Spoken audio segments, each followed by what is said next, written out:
Hi, Clover. Hi. Good evening to you. My name is Nicolette. I am the podcast creator titled You're Worthless. Read that again. Juxtaposition of your very soul.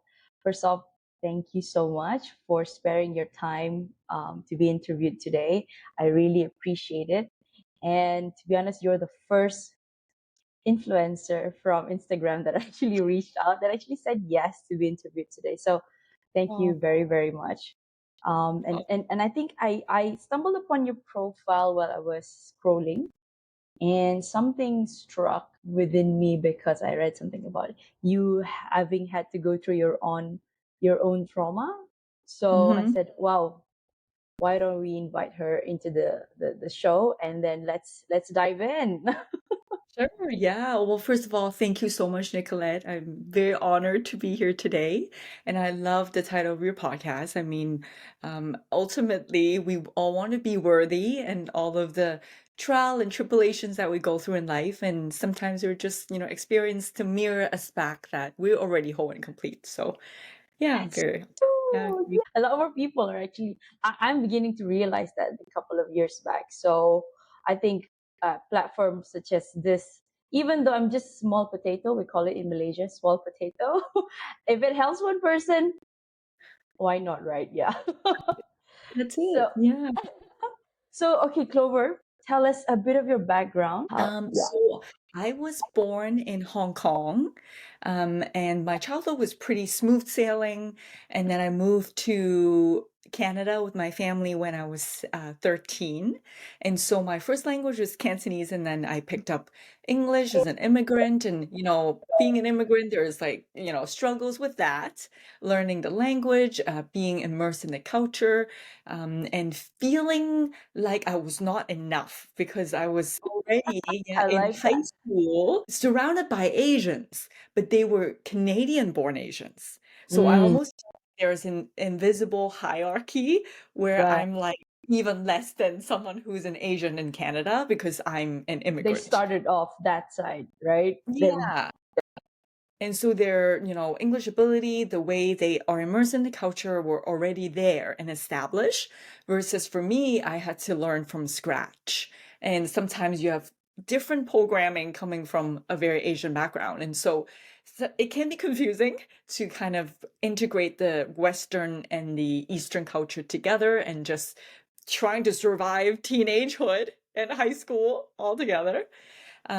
So really, my turning point, though, was when I turned 16, where my parents separated. And so that was a very difficult year where I basically have to wake up to being an adult very quickly. I was kind of their messenger because oh, in they were, between, because they weren't speaking to each other. Not that's a good right. term. Exactly. They weren't on good terms. So I had to be basically being an adult right away and almost parent my parents. And now Mm. in hindsight, that's what I was doing. Really holding space for my dad, for his pain, and my mom kind of almost being her like counselor friend every week that we Oh go my gosh. Okay, let's talk about that in a on. bit. But yeah, just go on first. And so I think after that we just I had to cope really because I don't think that was meant to happen to a 16-year-old where my dad almost committed suicide and then I had to like really like learn how to drive and then pick up my first job, go into my first relationship and like all while I was just in Canada for 3 years. So just like what is happening? And so when I guess like progressing into later years, and I actually went into the military at the age of 20, yeah, in Canada, just for 1 year. And I'm Okay. very grateful. I have I think personality for like really gave me really an opening to seeing life as everything as a lesson. And I think that really is derived from a book that I read. It's called Many Lives, Many Masters. And it's Mm. a psychiatrist that took a patient down past life regressions. And eventually, really, the premise of the book or the moral of the story that I took away was that every life there's ups and downs, but every life there are like soul lessons you're here to learn. So then from then on, it really solidified that every challenge I have in life, it just is about how do I make that a lesson. If I learn from it, then great. And I don't really attach it to be good or bad per se. It's just like, okay, cool. I learned something. Then it's not a destinations versus the journey, right? And so I think it gave me a lot of resilience to keep trying and falling, keep trying and falling, right? Like you said earlier, before the podcast. And then I got married at the age of 24. No, what? No, I met him in 24, so I married at 26. And moved to Hong Kong with him. And it didn't work out. And so by 30, I'm already divorced, right? Like early divorcee. Which Same, except good for mine's you. earlier. I stayed in my You marriage for earlier. only 2 years. So I got married when I Wow. was 26. I got Yeah. divorced when I was 29. Okay, so that's like, but that wasn't my birthday officially. So okay, two, three Right. years. Okay. Yeah. Yeah, so there's someone even earlier than me. Amazing. I And mean, like I don't, at the end of 30, we've done with that. We've been there, done that, right? right? So it's like it's different. It's not the You path people usually take. But yeah, sorry to cut you off. I mean, I no, love I this topic. love that. No, it's nice to meet someone else that went through that journey. And I think when we were so young, we didn't know what we were doing. Of course, I don't think we ever get married to think we'll get divorced. And also the all the lessons, That's right? That exactly came, what I said. Like nobody has this mindset that they're gonna walk down the aisle and say, "Okay, I'm gonna get divorced one day." So, but just let me go through it. But there were for me there were red flags. I chose Mhm. not to pay attention because to me love is like ah. But Yeah. I've been yeah. I think we're wiser. Mhm. What's after 8 years? Yeah, Yeah. the first time I met my ex-husband. So yeah. Mm. Yeah. Yeah. No, it's great to meet someone else because it felt kind of lonely in that journey. I think there were more people talking about divorce now because Yeah. we're older and it's more common, especially after the pandemic. But I Yeah. think before being like you're even like not even 30, people are trying to get married at 30. You're like divorced at 30. Yeah. Or Yeah. Yeah. right? And so that journey since after was kind of isolating, but also liberating. Because now I no longer give a F about anything else I because love you have it. broke the narrative. Anyway, Yeah. Exactly. You've already branched out. So it's like, you know what? I'm gonna craft the life that I want to live on my own terms right now. exactly. And that is what my brand is about. That's why. Okay, so wow, there's so many things to unpack right there. Like we can go from your personal life to the coaching and then back to personal life. So there is no, I don't have a rigid structure. So let's Yeah. just go with the flow then. Let's talk about your coaching program for a bit. Mhm. Like, what is it? Yeah, so I'm currently a holistic money coach. And so since my journey from the divorce, I really realized that money is really the foundation of a lot of things to survive in this world, Hmm. as realistic as it is. Yeah, And nobody's going to come save you from the lessons that I learned from my divorce. And so then I have to take care of myself that's for the true. rest of my life. And the first foundation then would be money. Now, being female, Asian, and being in North America where I am, Mm. nobody ever teach you about personal finance. Very, very rarely. I Mm. think Asia it might be a bit more talked about with Yeah, money, not yeah. so much North America at all. No, It's very taboo. Yeah. like it's I mean, I'm say I'm leaning towards like that side of the country. But it's like capitalism and Mhm. patriarchy with money and not so Yeah. much in female with money, right? Exactly. Mm-hmm. And so because of such a taboo topic with money, there's a lot of shame that comes with it. Hmm. And so the jargons that is in the financial industry is also very intimidating, which Yeah. is the exact experience that I felt with my ex-husband. He would come Right. home and say all these words, and I had no idea Was what they mean. was No, he he was white? Asian. Oh, he was Asian. Okay. Mhm. Okay. But he was in the finance industry, but more the corporate side. And Hmm. so, but I think the thing with being in the financial industry is that you want to seem smarter. So you use all these big words and make this super complicated. So then people then have to rely on hiring you to Mm, empower them with money or let them manage it for you.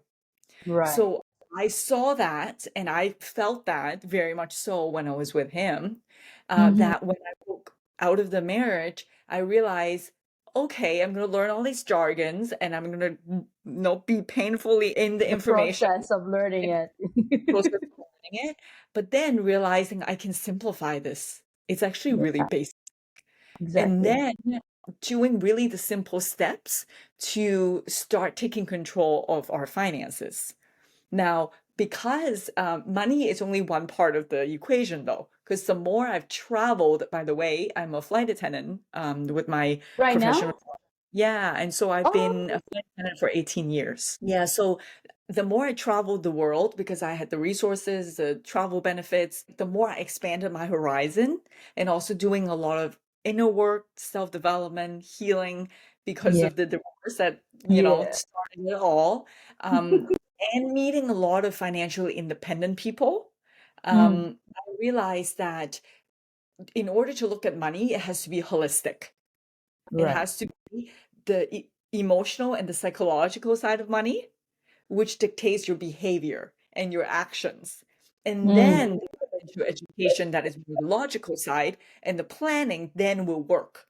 So mm. an analogy that I love to use, it's like if you're giving the perfect diet plan, but you hate to eat the food on it, you're not going to stick to it. Yeah. So that's the same thing with money. If you're like deprive yourself so much of your budget and you just hate life, Yeah. you're not gonna stick to it. And then you feel all these shitty things about yourself. Oh, I didn't can't stick to the plan, the shame. And oh, I feel guilty that I'm spending all this money. And they're like, oh, I don't know, like I'm so scared. I don't know how to manage my money, so I don't care anymore. And then it just becomes this Just whole let the money manage itself and exactly, you oh, will, work itself out. yeah, it'll work itself out. Like, no. It doesn't. It doesn't. Yeah. It So I guess compounds more. exactly. And I think it's a very slippery slope. Once you just let go of your control over money, you can just dwindle down the hole, and years later, you think to yourself, well, how did I get myself into this? Why didn't I? Why didn't I wake up to this earlier? And but it's not to say it's never too late. You know, it's never Mhm, too late. I exactly. think it's the awareness that's people need to be acutely open and just to know, okay, I'm in a bad shape, might maybe financially or even physically, right? People can have all these sentiments about themselves, but I think being aware and also being open to ask for help, you see, because sometimes people are they have ego.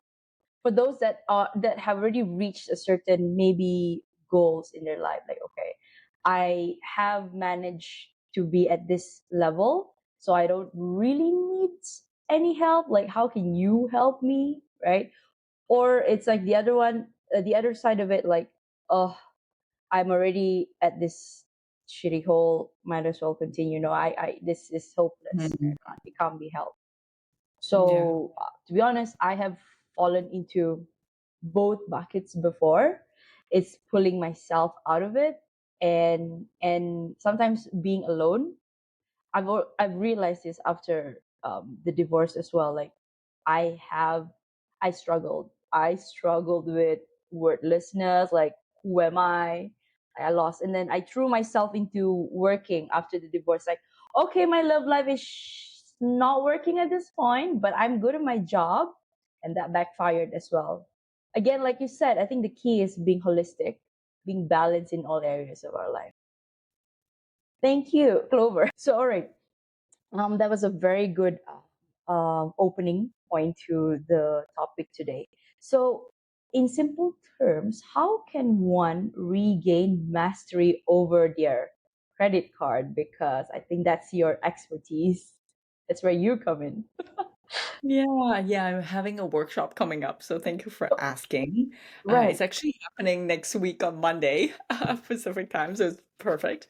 But well, first, it's really the same framework of how I coach people with money.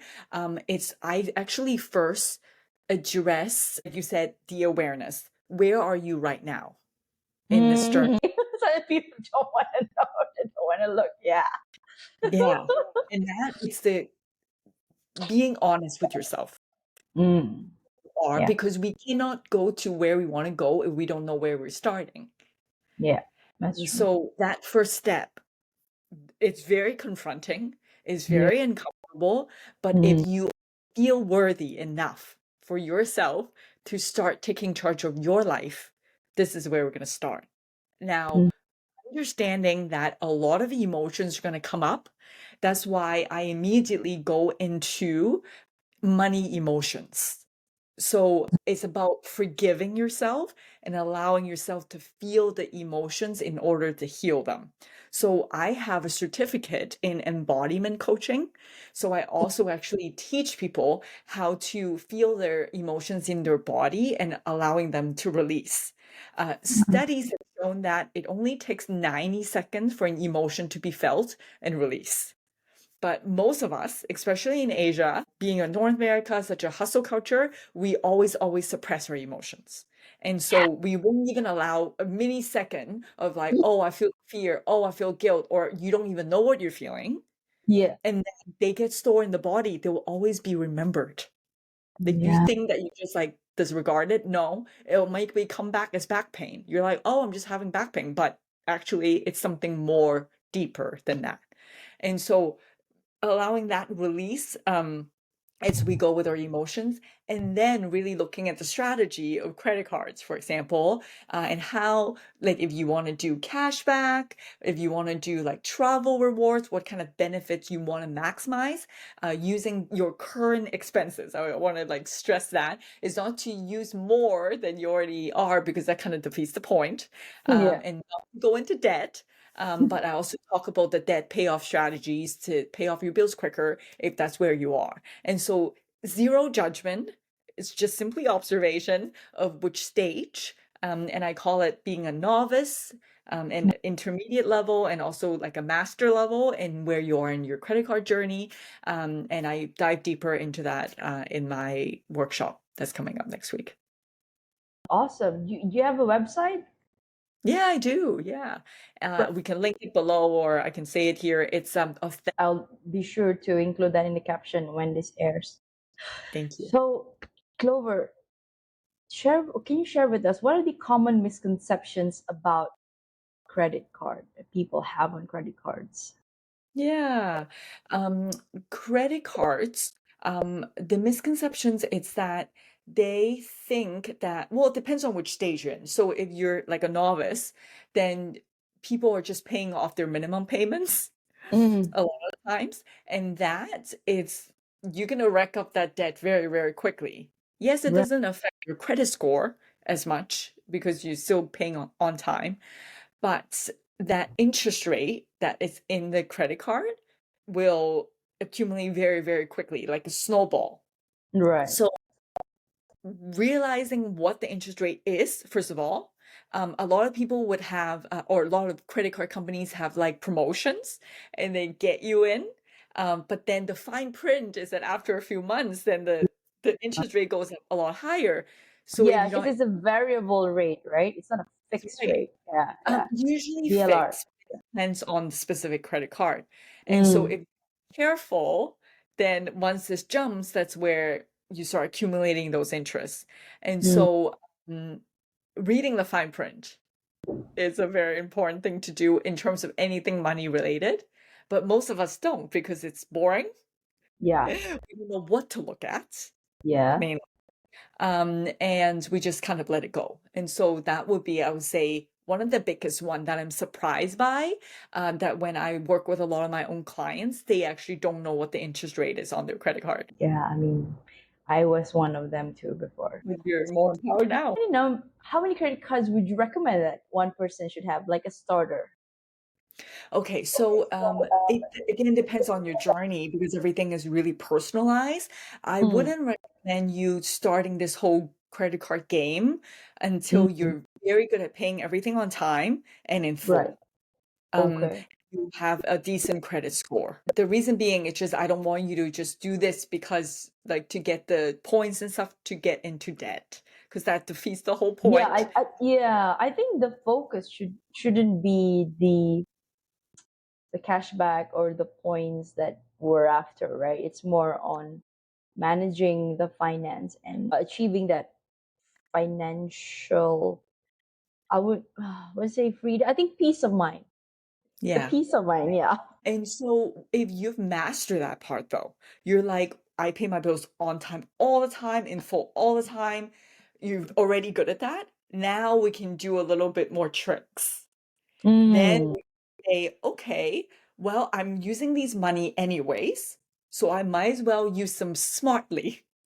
So what kind of cards can I use to accumulate those points or cash back quicker? right. Some people just like they don't think about it. They use whatever credit card that they signed up with years ago, and there's like no benefits on it whatsoever. So that's in a Mm, way a wasted opportunity.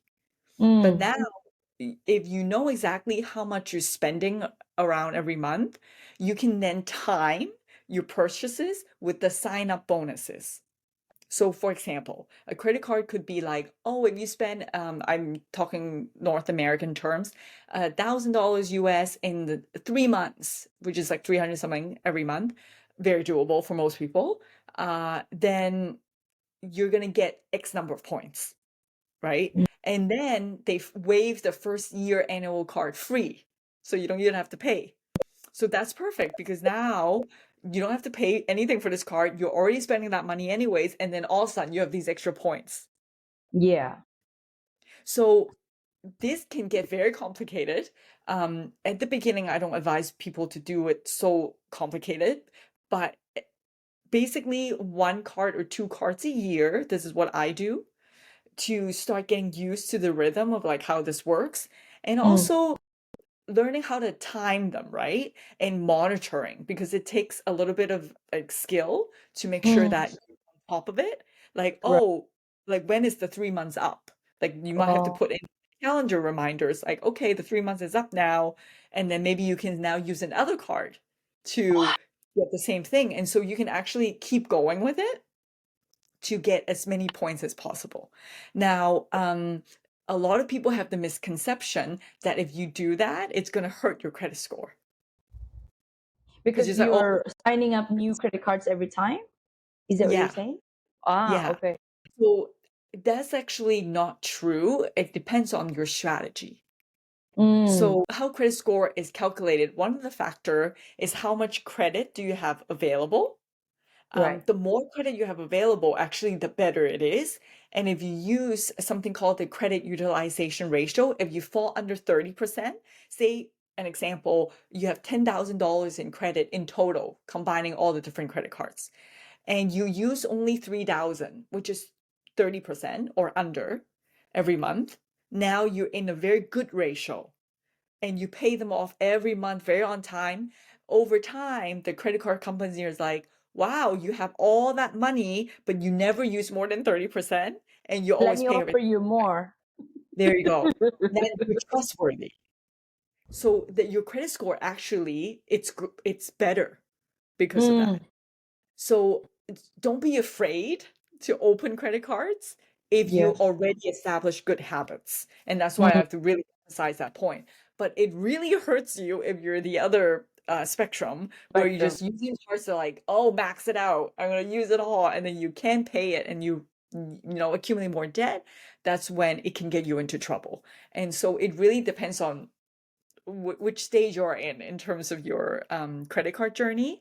And there's again no shame in that. And it's simply observation of where you are. Thank you so much, Clover. I think the work that you're doing is really beneficial, especially for Gen Zs, because they're the ones entering the workforce now, right?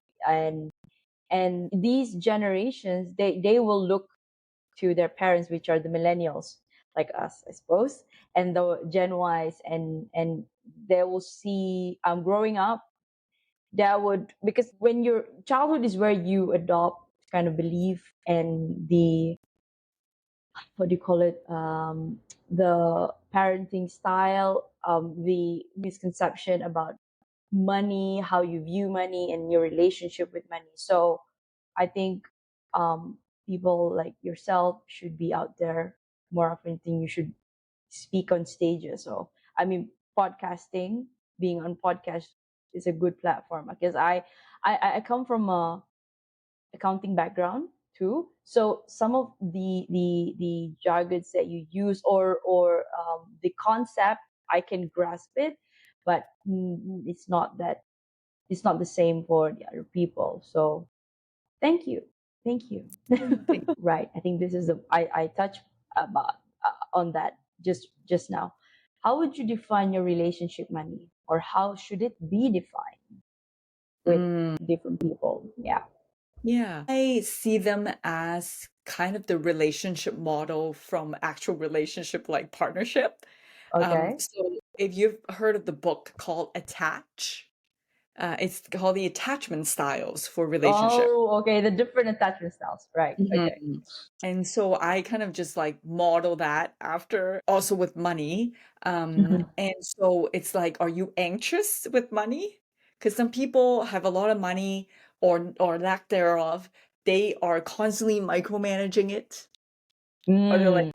every What goes dollar. out? Yeah, like every cent. Yeah.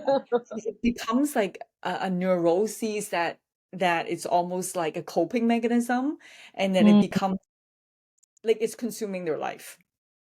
So that's I think one. a degree of control, like humans Of need course. that control. Yes. Yeah. It's a Yeah. balance for Yeah. sure. But Yeah. when it's unhealthily anxious, Mm. where it's throwing you off in life, then that's one spectrum, right? Because Yeah. everything is a spectrum. And That's true. then we have the other side, which is avoidant. Now we're like, I'm not looking at the Like bills. closing the eyes, like I don't want to care. And bills are piling up on your desk and you're not opening them, the typical, theme that we see with people with money problems. Because it's like, oh, if ostrich Yeah. philosophy, right? Oh, if I don't see it, it's not gonna like It's nothing's like gonna it's not there. I'm just gonna pretend it's not there. Oh gosh. And so that's another thing. Now, those two are based on insecure attachments, Mm. meaning that they don't know what to do with it because it's overwhelming. So then they Mm. use some kind of coping mechanism to control as a method to like have financial peace, but Mm. it's not healthy. So the secure attachment, which is the balanced middle, if you look at the spectrum, is where, yes, there are moments where I need to learn how to control my money, but there are moments where, I can spend more than I, budget for, but I'm not going to freak out over it. Yeah. But I'm also going to look at my money healthily. So it's a Yeah. balance of, that it's going to go up and down, but you Mm. have full control. And even when you feel out of control, you can always come back, Yeah. Realigning. realigning all the time, and just understanding that that life is always up and down, and same with money that can fluctuate or whatever, and you don't have this like insecure control over it. Mm. So that's the key when I describe our money relationships. And how do you recognize which stage you're in? Again, awareness. Yeah. And not judge you for self for it, because shame is really the strongest emotion. And I realize also in Asian culture that keeps us stuck because there's so much Mm. judgment, all these noise that we hear. You Yeah. should be like that. You should be like that. Like we grew up with shame if you're Yeah. Asian. That's true. That's Well, it's true. perfectionist standard. You'd be like this, and then we get compared to other people all the time, Yeah. right? Yes. Like, oh, that guy's making so much money at this job, and there's like all the gossip, your family, and it becomes this pressure, and you Yeah. can't even express it because, Asians, you're not supposed to express your emotions Again. Yeah. Suppress. these days, right? And Yes. so, Face. Reputation. yeah, exactly. And so then I'm now teaching the opposite model. It's like, no, acknowledge it, be vulnerable with where it is. That's okay. And that's how we actually start to heal those. But the more we run away, the more we suppress, the more we deny, they don't go away. They're still Yeah. there. It's Probably gonna it's bite not you gonna one disappear. day. Yeah, yeah, it's gonna come and bite us in the ass one day. You said something it was very glaring earlier, that the face, like, especially in Asian culture, it's a lot of, and I talk a lot about this in my podcast. Like, we tend to compare, and it's not just about the I don't know what you have top to bottom, but also how much you make, what is your position at this and this and this. But then we don't know that that particular person, what they show in social media or outside, could be a total 180 behind the scene. It's okay. There's so many layers to unpack this, but I think it should all start with yourself. And you also mentioned about the spectrum on the relationship with money, balance and avoidant and secure. So I think when you're balanced, it's that I know we need to control, but it's also okay to let go and let loose, because what you put out, you'll always come back multiplied, right? And also that's this is what I learned my origin. I was born in Malaysia, but my origin is Filipino, and I have a lot of Mm. Chinese friends. So this is their mantra in around, growing up. Like, when you spend something, it's gonna come back tenfold. So it's a good mindset, but not to overuse it or abuse it, because again, then we'll spiral down to the other end of the spectrum, like you're not. So balance. But I think my question to you personally as well is, how do you take yourself out of it? Like, what was your journey like, and your tips on how to, if your scale is on the side, lopsided, how do you make it like this? Mhm. Yeah. The first part, it's always back to the emotions first, which most Mm, people default to the strategy, like the plan, what mm. should I do? But the problem of you not doing is not that there's something wrong with you. There are Oh, just yeah, yeah, yeah. Because, emotions oh, behind. yes, yes. Like, So that is so true. Yeah, yeah. And I think that is what shame means. yeah, Shame yeah. means that I'm not good enough, I'm not Mm, worthy, I mm, don't deserve this, all of that stuff, right? Why am I yeah. so bad that I can't do this? Oh my God. Yeah. Again, comparison. Like, it's not external people comparing, you yourself You comparing yourself. subjecting that. Yeah. Yeah. And, ooh, oh yeah. Yeah. It's the beating yourself up that is consuming so much energy in your Mm, field. I'm very mm. spiritual as well, and so we're going to talk a little bit in the quantum realm. I And love so, it. yeah. And so the resistance, because money is energy, right? And so if you have the stuckness in you of like, oh, I'm not good enough, and you're just like constantly beating yourself up, and so even if you take the action, it's not coming from higher frequency and vibration of love and intention Because and you help. don't believe it, right? Yeah, Even and you're even forcing if yourself. they sign up for your course, but they don't fix their, I think, the belief in themselves, and it's like, I can do this, and it's like, I'm never gonna, or their narrative could be, let me sign up, but the back of their head, it's like, I'm never gonna make it through. It's only it's right, it's correct. You're only gonna be attracting that, oh, scarcity, right? Yeah, Scarcity. exactly. Scarcity versus abundance mindset, right? And the tricky part of the ego is that Mm. even judging that is shame too. So it's like almost like what we said, oh, I'm judging myself for judging. Yeah.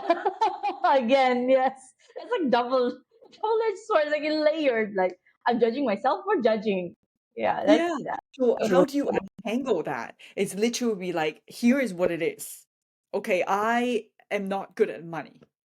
Okay. Is it your identity? And a lot of people, when you wrap yourself around like I am, instead of Mm. like my behavior is not good at money, but that's not who I am. And when you Mm. do, then you're like, okay, I can objectively now work on the problem instead of like, oh, because I'm so wrapped up in the shame cycle of like, I am not good enough, then it would just keep perpetuating. And so, back to your first question of, okay, how do we start then tipping the scale from anxious or avoidant to secure, is to really stop judging yourself and forgiving yourself in the process first. And as soon as that unlocks, which by the way takes a little bit of time, or very quickly, is really a one moment of decision if you Yeah. want to forgive yourself. But Yeah. it could take a little bit because your body's not familiar. In fact, Yeah. it's very scary because Yeah. we want to hang on to something that Mm. feels certainty, which Familiar. Yeah. is, which if you're feeling worthless or Mm. you're so good at beating yourself up and wanting to be really bad at money, then it actually is more comfortable to stay there. Yeah. If Yeah. you start allowing yourself the freedom to want to open yourself up to be more abundant, your body will actually be like, this is the unknown, I'm scared. I'm scared. Yeah. Yeah. What is And so this feeling? that's a second emotion that comes, right? So it's Yeah. always emotions. And so once that's, you have a tool, which I teach in my program, how you can start processing them in your body. That's when, okay, now we're going to do the work, the strategy. Okay, how do we now get you from, maybe very micromanaging with your money or not looking at your bills, whatever spectrum you're on, to, okay, these are the steps we can take one step at a time, slowly, to get you better. That's another part. It's like we want to go from 0 to 100 like that. We're like, us doing like a 1% change. You're like, nah, not good enough. Again, but not good enough. Yeah. Yeah. It was so sneaky to keep telling you you're not good enough. Like we're all talking about worthiness now, right? Now, right? And so it's just like how many ways can we recognize that the "you're not enough" narrative is keeping us stuck, and that's the victim, Mm. right? And so just Perfect. seeing it for what it is, and like, I see you, ego. Thank you for protecting Thank me, you. Yes. Yes. and give it gratitude, which is a higher frequency, Oh, right? Instead of shaming, because that now you judging the ego too. So there's an that's other like, thing. true. So it's Yeah. like everything that is, including the negative emotions, including your self-judgment. You're like, you know what? I judge myself because of what? Because Yeah. my because I want to do well, because I'm a good human being, because I Mm. care about the value I give to the world. I And know I just have potential. Yes. Yes. your body will feel different. Yeah. Like that narrative all of a sudden is like, wait, oh, I no longer feel like this like heavy energy in me. And when you judge yourself, what happens in your thought? You're like, thank you, judgment, because I know you just want me to do better. Mm. Like just that, like Wow. right Wow. now, That was very talk about, powerful. right? And then that judgment actually just needs to be acknowledged. In fact, if you see it as like a character, they call it in the what is it in therapy called the internal family systems. Every voice in your head, it's like a family member that has served purpose. Oh, I never thought of it that way. Yeah, and the very judgy auntie. It's like, nah, nah, nah, comparing, should do better. Oh, you gain weight, Yeah. Yes, yes, yes. It's okay, Auntie. um, We get it. If people judging you is because they judge themselves more. Themselves too. It's And often a reflection of yeah, themselves, you see? it's always It's not us. projection. Yeah. And so that's when you're like, if you actually say, thank you, Auntie, I see you come from love, she would Mm. literally be speechless She because would be what you like say, floored, like, oh, I didn't expect that kind of reaction from you. And that's when you how turn it you all switch. around. Yeah. Yeah. Yeah. That's when you And take it it off. almost now, then she would check herself. She goes, ooh, wait, why did I do that? Like Mm. you don't even, because the thing is, the moment you judge her judgment, then there's like this Again. battle going, right? Yeah. Yeah. The moment you say, like, that's why love is always the answer, ultimately, even to the Every negative. yes. Yes. Even to the divorce. Yes, exactly. I always say it's the best thing that happened to me. I'm so, so grateful for that. Precisely. Right. Same. Yeah. Wow. Again, you said it. I think you frame it beautifully in a way that it all comes to full circle, and it just conf- I wouldn't say confirm, because it's like I didn't know, but I've always known this is just connecting with people with the same through the same frequency, right? And it's really, you attract what you are, not what you want. And Yes, exactly.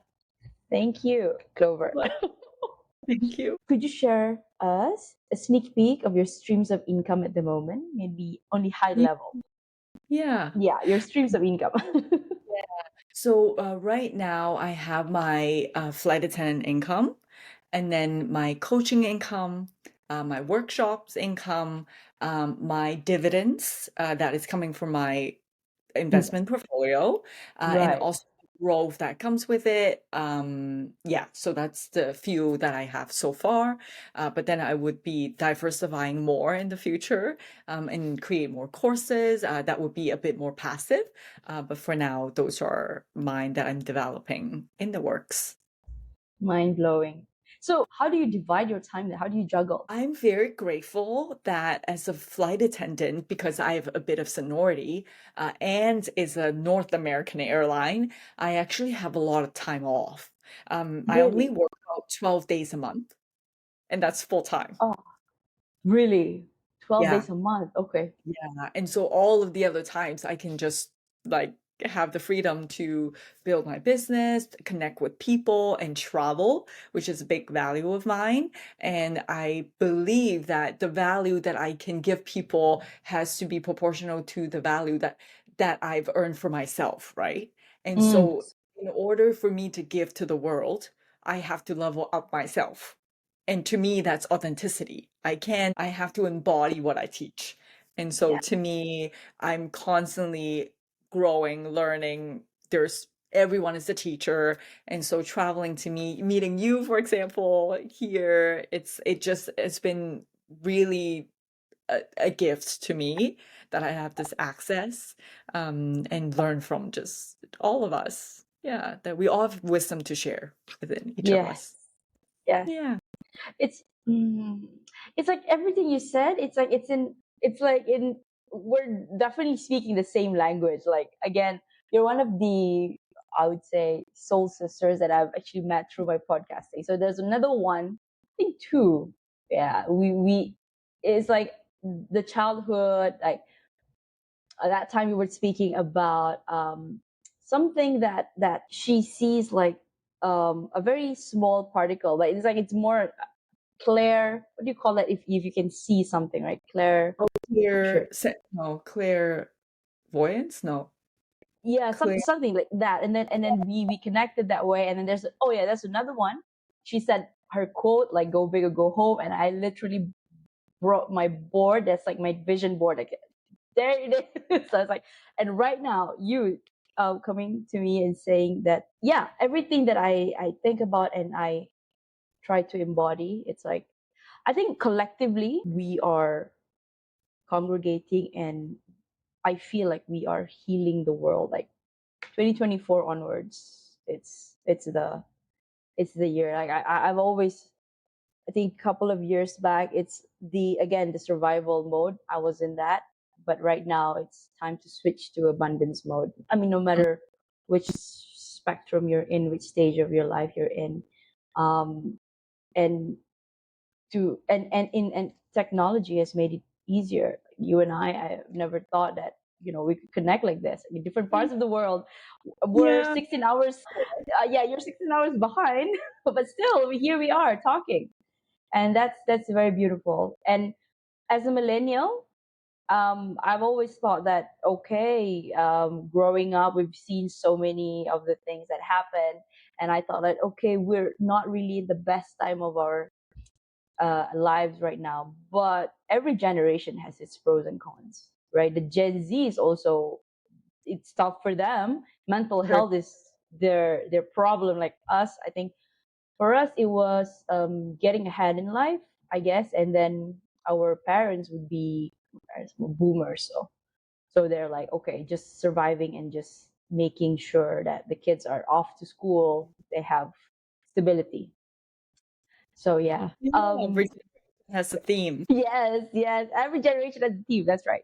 And it's just, I mean, again, now we're going into spirituality. The earth has been around for billions of years, right? It's just a cycle. And I mean, average lifespan 80 years old right now, maybe 100 plus, depending on the advancement in the food that we eat. Anyway, it's not really going, but I'm sure we're going to turn that around as well. Again, the juxtaposition, the counterintuitive part of it, paradox. But again, 80, 90, 100, it's not long. So Mm-hmm. I guess you just have to find yourself, be authentic. I think that's the most important thing because there's only you. And yeah, just make your mark regardless of how quirky you are. Like I had that notion before, like before I started my podcast. Podcasting is not big in Malaysia, but I think it's gonna be in a while. So I'm getting on that bandwagon. Love that. Yeah, Um, early adopter. thank you. And this is on Spotify, but I haven't been able to monetize it yet. I'm only monetizing it through Podmatch because it's a platform, and lucky enough, I think it's the universe also aligning the stars. They come to new podcasters and they match guests.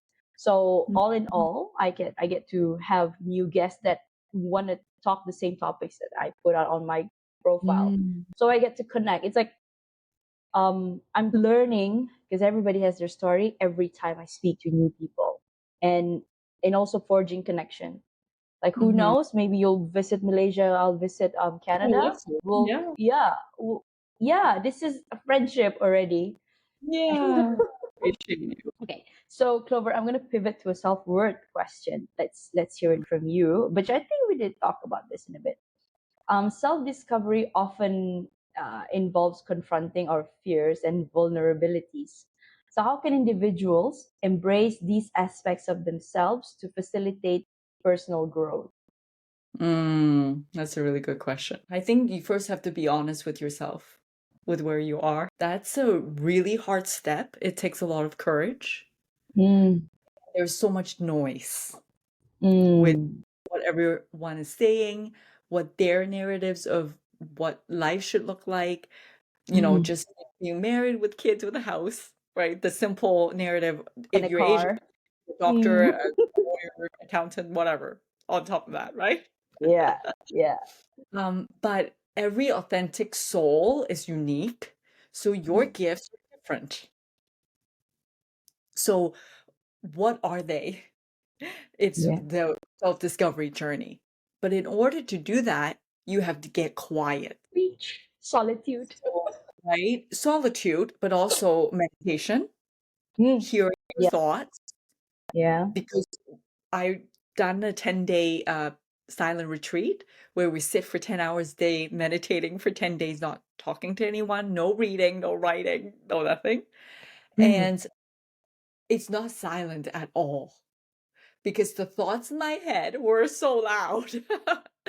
The more quiet the surrounding is, the more you can hear yourself. And then Mm. you start realizing, and what meditating is, it's not to get quiet per se, because the thoughts are always going to come, but it's about practicing how to be the observer, which Mm. is that it's your soul, but that's not your ego. Your ego includes like your identity, all your parents' narrative, all the cultural stuff, all your stressors in life. They're gonna talk, right? But that's not you. So how can Mm, you move yourself and be the observer and say, whoa, interesting. I have all those thoughts. No wonder I'm like stressed right now because I'm mm, beating myself up, I'm comparing myself, I feel I'm worthless. Then you have a choice to mm, say, oh, I don't need to listen to them. mm, And so I think simultaneously really getting quiet to what once you hear the thoughts, which is not you, then you start hearing your intuition. And mm, intuition is where your soul lives, and that mm. is your truth. And Yeah. so that is very unique and it feels peaceful. It's very fulfilled. It has nothing to prove. That was the gold right there. You have nothing to prove because you are already worth it. I mean, you were born as, this ball of love. I mean, human itself, it's a light being. You're just on earth to experience the Yes. life experiences as human. That's Yeah. it. It's the part, Yeah. it's the remembering, right? Remembering who you are. Yeah. Which is your authentic soul, which is the Yeah. spirit that lives in the human Mm-hmm. body, right? And Mm-hmm. the human Mm-hmm. body is just a vehicle for us to operate the soul, so or spirit that you can walk around and trying to fulfill your life purpose. Fulfill. Yeah. And so remembering what that is, it's like our lives work now, right? Mm. And that for me is self-discovery. But it's a Mm. little deeper than what people like mean when they go eat, pray, love, style. I Yeah. totally I Exactly. literally went to all three places too, like Italy, India, I, I shopping, mean, all of it. Clover, one thing, I did that after my divorce. I went like on a journey, like I wanted to go on a solo trip, and then I came back, and no, it did not heal me at all. What I had to do was that I had to sit with myself, face my grief, and face it, like, because I was running. I was trying to. I didn't want to process the whole divorce. Like I was out. Oh, I'm finally free. I could go dancing. I could, meet my friends. I could be single again. But I never really sat with what I felt, like how I felt, like, you know, you felt depending on the circumstances, betrayal, Mhm. lies, and did I amount to that much only when I was like, how was I seeing, like, again, faulting myself because I chose to go into that marriage, and all this other narrative. I found out, like, the more you run, the more you're not gonna, yeah, you're just living in a lie, web of lies. And until you sit with it and process and really unlearn everything and relearn it, that's when true integration with your soul is, like, it's already, the soul is already there. It's just that we've probably just gone astray, and just have to come back and be kind to yourself, that it's Yeah. okay, it's not the end of the world. Yeah, I think a lot of people need to hear that. Thank you, Clover. It's like a therapy. Again, speaking to people is like a therapy to me. I love it. It's so I have a true. 9 to 5 too, so it's Do like, you? I Mm. do, like, again, of course, still the Asian mentality, because I haven't built enough, like, to have it like full Yeah. time. Right. But I'm trying to, again, this is what I love doing. Maybe I'm giving myself 2 3 years, perhaps Yeah. I could go full Mhm. time. Yeah, good for you. I'm excited for your journey. Yeah. Thank you. And I also wanted to ask you, like, how did you start your workshop, your coaching program? Like, what was the step? Like, when did you decide, okay, I'm going to start this, because this is, I think I have something to say to people. That is actually really interesting. During the pandemic, I was laid off for Hmm. like a year and a half. And so I didn't know what to do. And so I actually started a podcast. No And way. You started yeah, podcasting. and it was called Unconventional Asians. Okay. Because I always identify with it. I never felt like I was very conventional and just really trying to promote authenticity within Asians, talk about taboo topics that we don't like to talk about. And so I had a lot of life coaches and very spiritual people come to that space because I attract those people, right? By the name Yeah. of Unconventional Asians. And so there was a spiritual business coach that I gravitated towards, and I Mm. worked with her, and she's also a psychic. So Mm. downloads, like she hears things from the universe. And so when I worked with her, she said two things. She said, "You're supposed to do money with consciousness," very specifically, these two words. So at the time, I actually didn't really understand what that meant. Yeah. I got the Yeah. money part because I've Mm. always like learning about that. But consciousness, I'm like, what do you mean? Mm. That's when I need to experiment because it's such an abstract thing. I didn't Yeah. know how to like make it practical, how to integrate it. And so it took me 2 years actually to like go into a different space to try it on my own and then do pivot to work for a financial group where it's completely very logical and then understanding what the gaps are in that industry and then now Mm. back to okay, how do I integrate everything? So now my approach then it's more holistic, is where the first part is the conscious part, right? Being aware of your values. What do you, who are you? What's your authentic soul wants and your lifestyle? What does abundance mean to you? And then going through the money relationships, what are the emotional blockages? What are the stories that we've been telling ourselves that are preventing us from abundance? And then going into the strategies of like financial education and the planning that is specifically tailored to the individual, right? And so that's how I created the program, but it was a few years up to that led up to this point. And so Yeah. it's smart of you to keep your day job and then develop it on the side as you grow your net worth. And I'm still doing that even to this day. But I'm grateful because I have so much flexibility with my day job that I can simultaneously kind of develop both. Thank you. You're welcome. So, what is your heart's greatest wish? Mm. My heart's greatest wish is for people to start waking up to themselves. Oh, I'm feeling it because I'm feeling emotional. And Mm. there's like a very true resonance of something, Mm. then my body starts to want to cry. So that to me will be so beautiful because every soul is here for a purpose, for their own unique gifts, but we all forgot, right? And it's Mhm. about how we can help each other remember. And the Mm. world will really become a way more beautiful place when we do that out of love and not out of trying to prove anything, not trying for our egos to fight. And right now, the world is so divided that I think love needs to win. Yeah.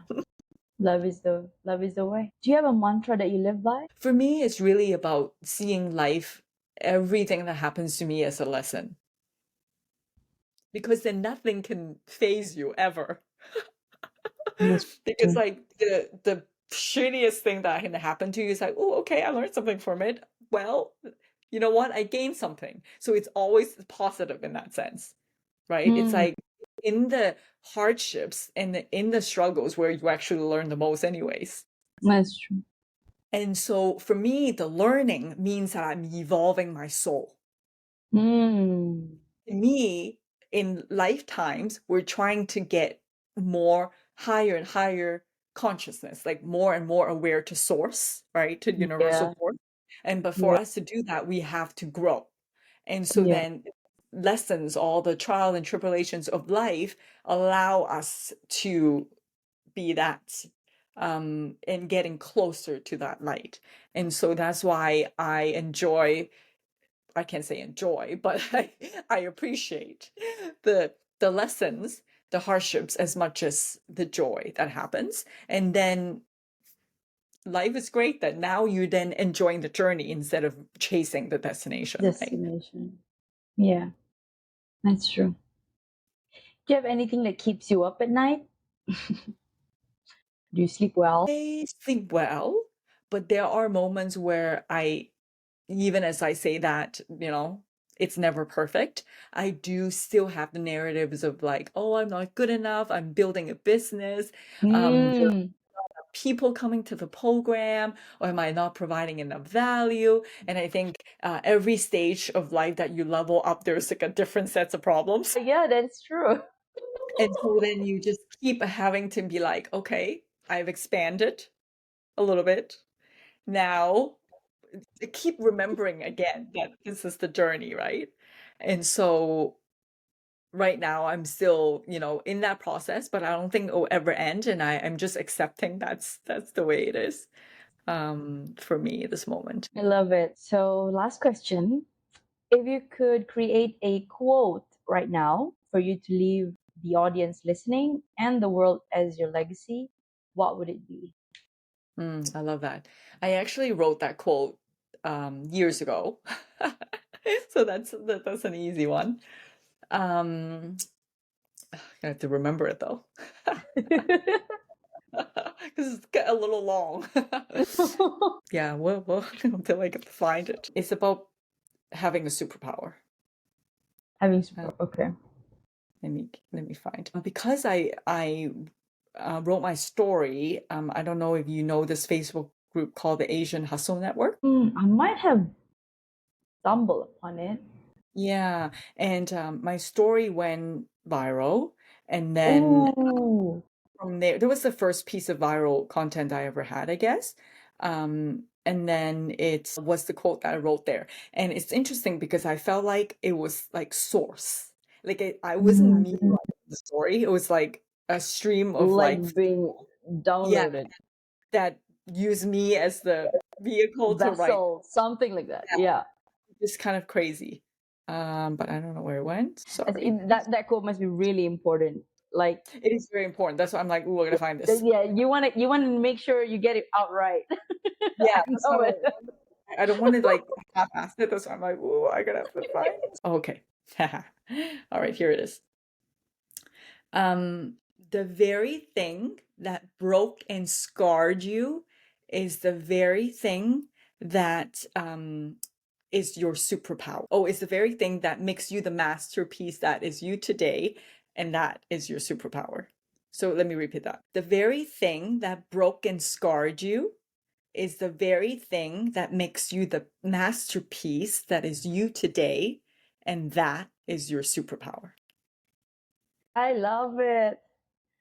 It's again, I resonated because every time you encounter obstacle, it's like you level up after that. And it's like you evolve. Obstacle, heartbreak, anything, loss, you level up. And then you level up. Oh, what a beautiful conversation, Clover. And you are such a beautiful soul. I love Mm. the work that you're doing.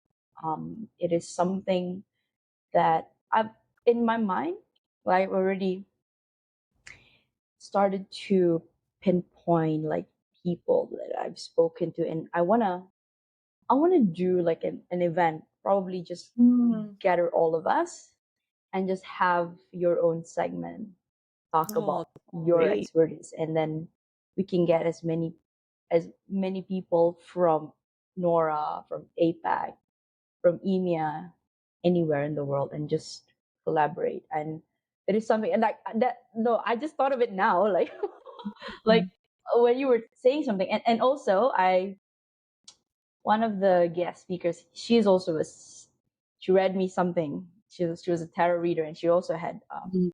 psychic abilities. And she said, "You are somebody that you're too creative to not make money."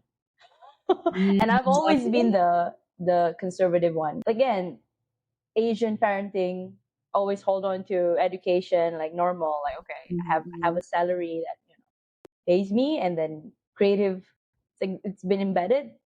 Yeah, Creative is not gonna get you far, but I'm exactly. getting to, yeah, embrace that. And she said that you should congregate people. She said along the lines, you're not the type of person who will, how do I say, you have a different twist. You stand behind people so that they can stand up for their own, Oh, I show love their that. own authenticity. And I think you just Mm. gave a good idea. I think I'm Yeah. yeah, I'll work on that. Yeah, that would be really cool. I mean, I would fly to Malaysia for that. Thank you. Yeah, yeah. I mean, perfect. And also a reason for me to go to Canada, right? Like, There you go. or maybe if most of the speakers in the US, Or yeah, who knows? Yeah, maybe we can all meet in the US. So yeah, yeah. No, that would be so cool. beautiful. That because my dream is to also open up an Asia sector. So it will be North America, but also Asia, because I realize my audience mainly still North America, but there's a subset of Asians, mostly Southeast Asians, surprisingly. Yeah. So like Singapore, Philippines, Malaysia are the few that I have like come across that I really feel deep resonance and connection to. Not so much Mm, because I think that's very like materialistic and the consciousness is not there yet. Perhaps I haven't right. attracted. But yeah, so it would be very cool if we can like do an event in Singapore, Malaysia. That would be like, oh my Yeah, gosh, yeah, exactly. Yeah, well, yeah, you know what? Let me put more thought into that and yeah, then we'll connect. yeah. Let me know. Well, Let me know. What yeah, I will. just I will. yeah. So, when this airs, I will do some clips and then tag you so you can share in your social Thank media you. and I can also Yeah. get this as far wide as we can. Yeah. Do you need like a picture of me or anything like that? Yes, that would be great. Picture of Okay. you and then that's it. I don't want to complicate things. I will Easy. Yeah. post picture of you and then the clips and then Right. That's YouTube, Spotify, and it's great. Thank you. Yeah, I've done this before, so I know how it works. yeah, exactly. Gives me new You've shoes. done this. So like, it's a one man show, so it's kind of yeah, but we do it right. We do it. Yeah, good for you Well, though. thank you, thank you. Still trying to searching, but I'm finding the fulfillment. No, that's the most important. And I think your heart, your soul knows, like once you're on the right path, it's time to build, but that's okay. Yeah, you're on That's the right true. path. Yeah. Right. Thank you, Clover, for your time. You have a Good. great evening Thank you. and for the rest of your night. Let's Yeah, stay in touch. absolutely. All right. Take care. Have a Bye good day. bye. Bye.